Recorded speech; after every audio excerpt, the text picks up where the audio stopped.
Hello, I'm Paul Carroll, technical writer for Digital Photo Magazine, and welcome to this month's Digital Darkroom video tutorials. This month we're bringing you 3 great techniques for adding a splash of colour back into your mono shots, with some popping colour and hand tinting techniques. These really are 3 techniques all black and white enthusiasts need to know, because they'll really create eye-catching mono masterpieces that have the wow factor and will really make your black and white shots stand out from the crowd. The tutorials will be brought to you in 3 parts. In part 1, we're looking at the most basic and easiest way to pop colour, which is simply to desaturate colour on a duplicate layer and then erase through the mono layer and pop the colour selectively from the original colour layer underneath, as you can see on our postbox shot. In part 2, I'll show you how to hand tint your mono shot with one colour, as you can see in our bridal portrait. By adding some colour selectively to our image, you can see we've really enhanced one of the image's focal points, the bouquet.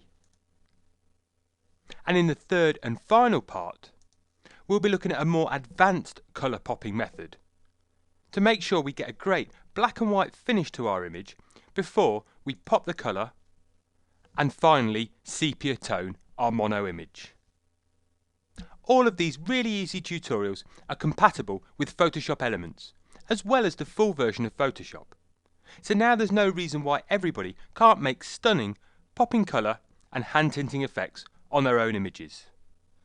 Okay, I'm going to close down these examples and then we can kick off with part 1. If you're working in Photoshop, either Element or the full version, there's a really easy way to pop colour using layers, and I'll show you how it's done. Start by opening the image postbox.jpg from off this month's CD. Or, if you're trying this technique on your own images, pick out a shot where the main focal point has a strong bold colour, and preferably just one colour, like our postbox shot. Then the focal point will really stand out against that mono background. As we're going to be working with layers, we need to get our layers palette open. If yours isn't open, just go up to the window menu and down to layers, and it'll appear on the right hand side of the screen. Now we need to make a duplicate copy of our original colour layer. Now you can do that either by going up to the layer menu and down to duplicate layer, or simply by dragging the background layer on top of this create new layer icon in the top of the layers palette. There we go, and you can see that I've created a duplicate copy of my original background layer. Now, making sure our background copy layer is still selected, hold down the Control key on the keyboard and press the letter U, which will open the Hue Saturation palette. And to convert our image to mono, all we need to do is move the saturation slider, which is the middle of the 3 sliders, all the way to the left to a figure of -100. And if I move the palette out of the way, you can see that's desaturated all of the colour just on our background copy layer. So I'll just click OK, and you can see we've now got one mono layer and a colour layer underneath. Now I'm going to need to erase through my mono layer to reveal that red from the postbox underneath. So to do that, I'm going to need the eraser tool. So I'll go over to my toolbox and I'll pick the eraser tool, which is about halfway down. And then up here in the options bar, I can configure my brush. So if I click on the downward arrow for the brushes palette, I can select quite a large, I'm going to go for a 300 pixel soft edge brush. Now the edge of this brush is going to be a little bit too soft to get a nicely defined edge to our postbox.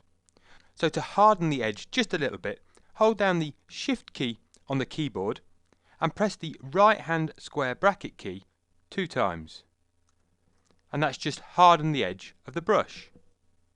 Okay, so making sure my background copy layer is still selected, and you can see that it is in the layers palette on the right, I'm now going to start erasing away the mono layer with my eraser brush and bring through some of that red from the layer beneath. I'm going to work quite roughly and quickly to start off with and not get too close to the edge of the postbox. There we go. And if you have another look in the layers palette, you can see the hole that I've erased through our mono layer which is bringing through or popping the colour from the layer beneath. Okay, so with the easy bit done, I now need to zoom in tightly so that I can paint accurately around the edges of the postbox. So if I hit Z on the keyboard, I can then use the zoom tool and zoom in to around 100% will let me work really accurately. Then hit E on the keyboard and that selects my eraser brush again. And you can see the 300 pixel brush now is much too large to paint or erase accurately around the edges. So I'm just going to hit the left hand square bracket key on the keyboard a few times to reduce my brush size to around a 50 pixel brush. And then working quite carefully, I can now start erasing much more accurately right up to the edge of the postbox. So I'm going to need to work my way around the entire postbox and just bring through that colour from the layer beneath. Okay, this is going to take a little bit of time to get it finished, so I'll leave you here and I'll join you again when I'm done. Okay, nearly done now. Just this last little bit on the right hand side of the postbox to finish. So again, just working quite neatly and accurately right up to the edge of the postbox, just so I don't bring through any of the colour from the wall and the flowers behind the postbox. And if I now zoom out to full screen, which I can do by holding down Control and pressing 0 on the keyboard, there we are. You can see that I've accurately erased through my mono layer and popped the colour from the background layer underneath. I hope you've really enjoyed this popping colour technique. Give it a go using the start image off the CD and then get popping colour in your own mono shots in the future. Okay, cheers!